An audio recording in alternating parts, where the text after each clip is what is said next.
दोस्तों, यह एक भूतिया कहानी है। जब भी कोई बात भूतों की आती है तो हमें उनकी डरावनी कहानियां याद आती हैं। भूतों से जुड़ी कहानियां आमतौर पर लोगों को दिलचस्प लगती है। आज इस वीडियो में हम आपके सामने एक डरावनी भूतिया कहानी सुनाने जा रहे हैं। तो चलिए वीडियो को स्टार्ट करते हैं। लड़की की आत्मा। यह एक सच्ची घटना है। मोहन नाम का एक ऑटो ड्राइवर ऑटो चला के उससे जो पैसा कमाता उससे अपना घर चलाता था और ज्यादा पैसे कमाने के चक्कर में उसने रात को भी ऑटो चलाने लगा। रात में सवारी कम मिलते थे जिससे उसका ज्यादा फायदा नहीं हो पा रहा था। इसलिए उसने अगली रात को पास के ही शहर में रेलवे स्टेशन पर चला गया। काफी देर से उसे कोई सवारी नहीं मिली। रात बहुत हो चुकी थी। एक लास्ट ट्रेन आने वाली। उस ट्रेन की सवारी के लिए मोहन स्टेशन पर इंतजार करने लगा। बरसात का मौसम होने की वजह से वहां जोर जोर से बारिश होने लगा। तभी ट्रेन भी आ गई। कुछ ही देर में एक सुंदर से लड़की मोहन के पास आई और उससे बोली, मुझे सोहागपुर जाना है। मोहन ने उस लड़की से कहा, सोहागपुर जाने के लिए रात का किराया 800 रुपये है। लड़की ने उससे कहा, ठीक है, अभी मेरे पास सिर्फ 500 रुपये ही हैं। मैं घर पहुंच के आपके बचे हुए 300 रुपये भी दे दूंगी।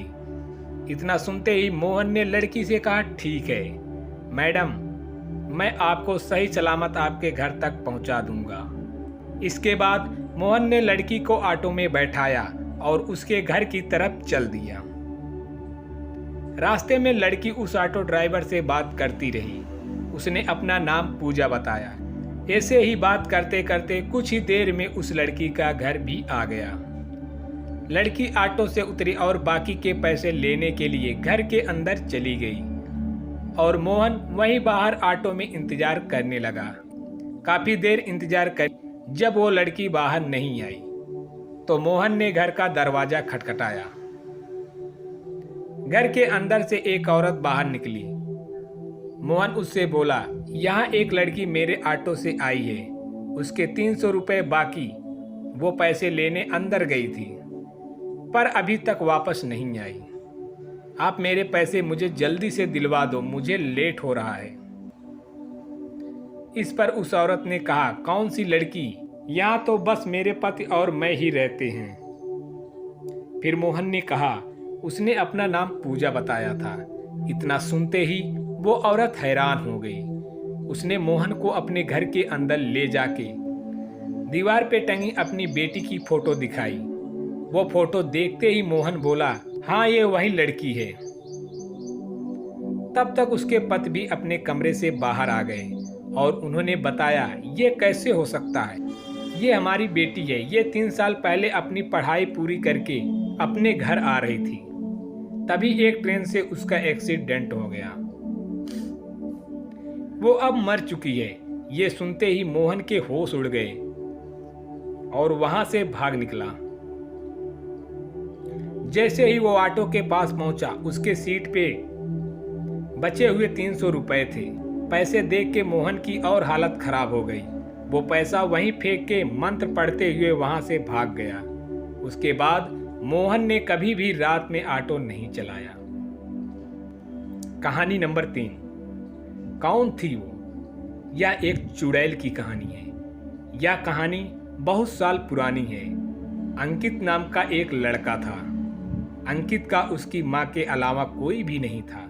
इसीलिए अंकित पढ़ाई पूरी होने पर अंकित की माँ ने उसकी शादी कर दी। अंकित भी पढ़ाई पूरी होने पे अपनी नौकरी की तलाश करने लगा। जल्द ही उसकी नौकरी पास के ही शहर में लग गई। अंकित अब अपने गांव से ही रोज नौकरी के लिए जाता, पर शहर आने जाने में ही उसका बहुत सारा समय बर्बाद हो जाता। इसलिए उसने अपने परिवार के साथ शहर में ही किराए के मकान में रहने का फैसला किया। जल्दी ही उसे एक किराए का घर मिल गया। अंकित की माँ और उसकी बीवी को भी वो घर पसंद आया, इसलिए दूसरे ही दिन वो लोग शिफ्ट हो गए। उस घर में कुछ दिन तो बस नॉर्मल चला, पर एक दिन सुबह सुबह जब अंकित ऑफिस गया, उसकी बीवी किचन में काम कर रही थी तो उसके सामने से एक तेजी से गुजरी उसने सोचा शायद उसकी सास होगी और अपने काम में लग गई। कुछ समय बाद ऐसा फिर से हुआ। लगा कोई औरत दौड़ते हुए किचन के पास से निकली।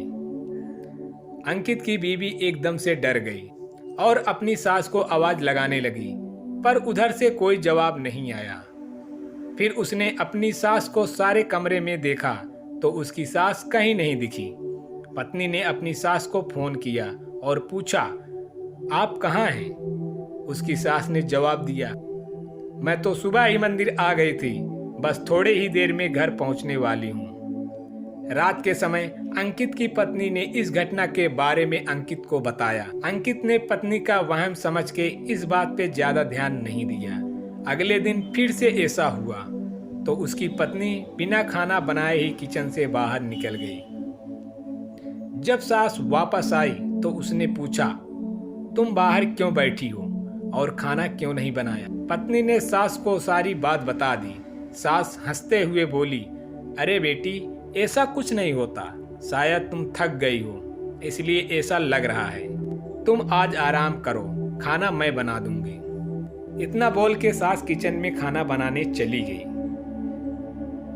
जब वो खाना बना रही थी तभी उसके ऐसा लगा जैसे उसके बालों को कोई बहुत तेजी से खींच के हंसते हुए वहां से भागा है। अब उसकी सास भी बहुत घबरा गई और उसने अंकित को फोन करके सारी बातें बताई। अंकित तुरंत ऑफिस से छुट्टी लेके घर वापस आ गया। आसपास वाले से पूछने पर पता चला कि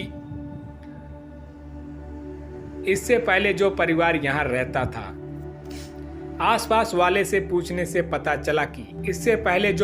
यहाँ रहता था उसके घर की एक औरत की मौत किचन में आग लगने की वजह से हो गई थी।